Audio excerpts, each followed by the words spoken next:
ایک نوجوان تھا جس کا کوئی نہ تھا اس دنیا میں، وہ یتیم تھا، اس کا شوق بن گیا تھا پڑھنے کا، لیکن لوگ کہنے لگے کہاں سے کمائے گا، نہ ماں ہے نہ باپ ہے اور نہ ہی گھر ہے۔ حضرت رومی کہتے ہیں کہ وہ نوجوان نے جنگل میں جھوپڑی لگائی،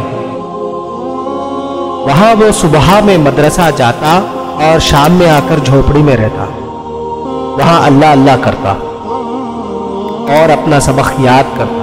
ایک دن بادشاہ کی بیٹی آئی جنگل میں سیر کرنے کے لیے، اپنے سہیلیوں کے ساتھ اور سپاہیوں کے ساتھ سیر کرتے کرتے وہ بادشاہ کی بیٹی راستہ بھٹک گئی۔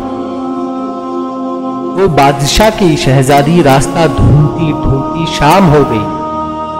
جب رات گہری ہو گئی تو اتنے میں ایک جھوپڑی نظر آئی۔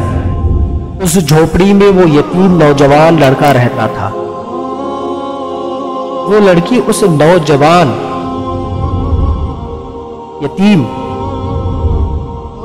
جنگل میں تنہا رہنے والے نوجوان سے التجا کرتی ہے کہ میں بادشاہ کی بیٹی ہوں، یہاں راستہ بھٹک کر آئی ہوں، اگر تم مجھے اجازت دے دو تو آج رات میں یہیں گزار لوں، صبح ہوتے ہی میں چلی جاؤں۔ وہ بہت ہی شریف لڑکا تھا، وہ بڑا ہی نیک نوجوان لڑکا تھا۔ اس نے رہنے کے لیے اجازت دی، لیکن وقت تو رات کا ہے، جانور کا ڈر ہوتا ہے اور دروازہ بھی بند کرنا پڑتا ہے۔ لیکن وہ لڑکی آئی، آ کے رونے لگی، میں راستہ بھٹک چکی ہوں، واپس جاؤں گی تو بھیڑیے کھا جائیں گے۔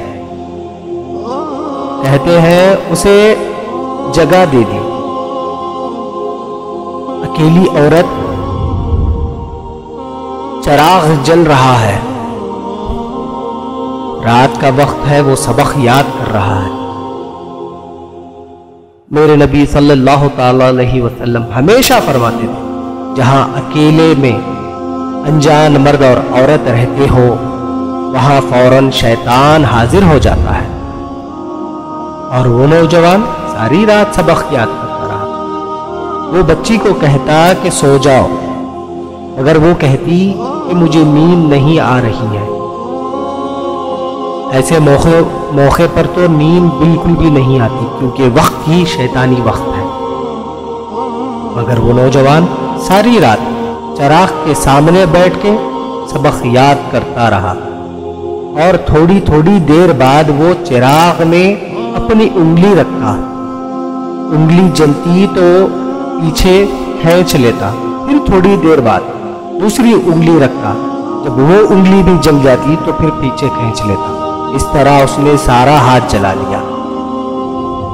جب سورج کی کرنیں صبح نکلی تو وہ کہنے لگا چل اب چلی جا، تیرے گھر یہاں سے اوڑھ کر چلی جا،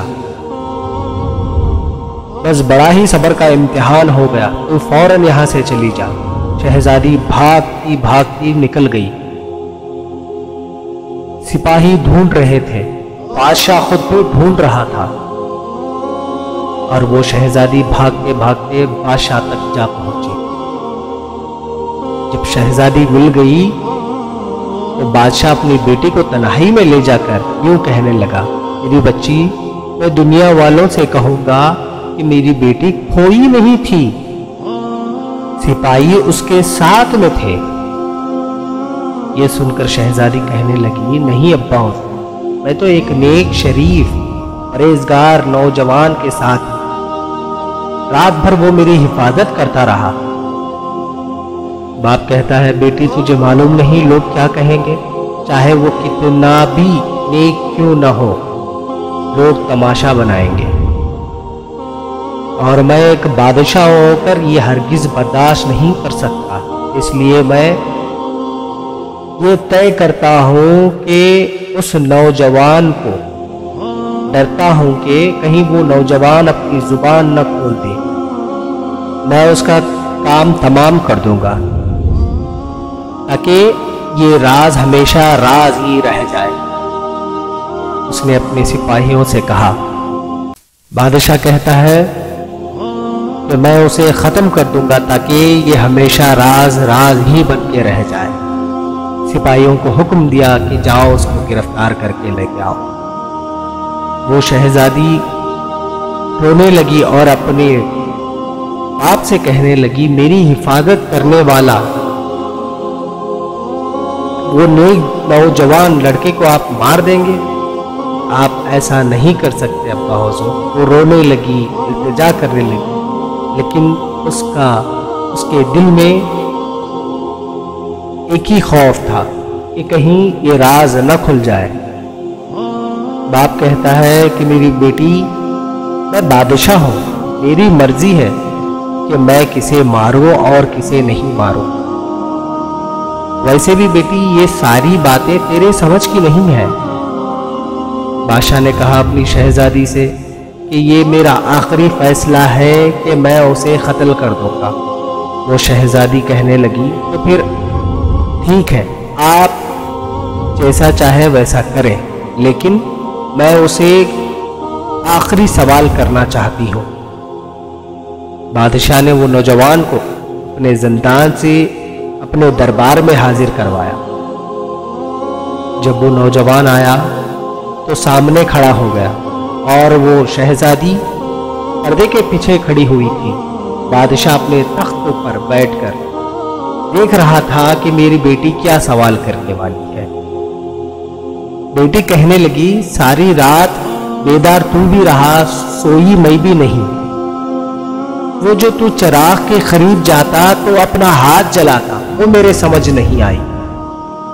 وہ نوجوان رو پڑا کہ میں نے رسول اللہ کا دین پڑھا ہے، میں کیا کروں؟ رسول اللہ کے دین کو میں نے پڑھا ہے۔ میں نے پڑھا ہے کہ زانی کو دوزخ کے سب سے نیچے درجے میں جلایا جائے گا، زانی کو جہنمیوں کا پیپ اور پیشاب پلایا جائے گا اور پھر اسے جلا دیا جائے گا، جہنمیوں کی گندگی اس کی غذا بنے گی، جہنم کی آگ میں وہ جلے گا۔ یہ ساری روایتیں میں نے پڑھی تھی۔ تھوڑی دیر کے بعد مجھے شیطان کہتا کہ بدکاری کر لے، اور جب مجھے شیطان مشورہ دیتا کہ غلط کر لے تو میں نے اپنا ہاتھ آگ میں ڈالتا، اور یہ برداشت ہو گئی تو وہ بھی برداشت ہو جائے۔ جب میری انگلی جل جاتی تو میں سمجھ جاتا کہ یہ برداشت نہ ہوتی تو جہنم کی آگ پھر تجھ سے کیسے برداشت ہو۔ پھر تھوڑی دیر بعد مجھے شیطان مشورہ دیتا کہ تو اسے بلانے نہیں گیا تھا، وہ خود تیرے پاس آئی، غلطی کر لے، کوئی نہیں دیکھ رہا، اگر اللہ دیکھ رہا ہے تو بعد میں معافی مانگ لے۔